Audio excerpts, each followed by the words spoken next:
Zdravím vás, moje meno je Samuel a dnes vám predstavím rodinné Volvo XC60, ktoré pod svojou prednou kapotou ukrýva úsporný naftový motor, 8-stupňovú automatickú prevodovku a pohon oboch náprav.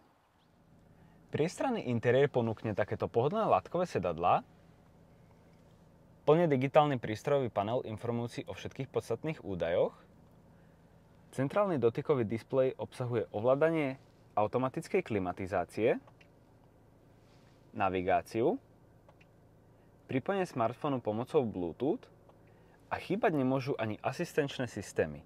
V tomto prípade máme k dispozícii udržovanie v jazdnom pruhu a núdzové brzdenie. V prípade, ak by ste chceli asistent pre udržovanie v jazdnom pruhu deaktivovať, spravíte tak v hlavnom menu a tu môžete asistent aktivovať alebo deaktivovať. Vo výbave nájdeme aj elektricky ovládané kufrové dvere a v batožinovom priestore nájdeme povinnú výbavu pre prípad dopravnej nehody a pre prípad defektu je samozrejmosťou opravná a dofúkovacia sada.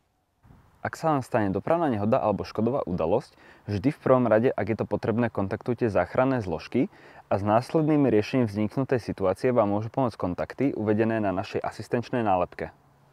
V prípade, ak vám auto signalizuje nedostatok niektorej z prevádzkových kvapalín, vždy túto kvapalinu bezodkladne doplňte.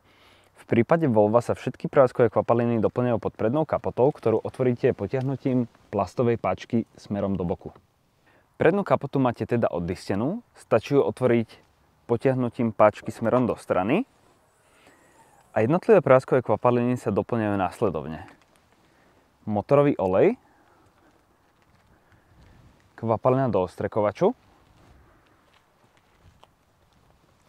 a chladiaca kvapalina.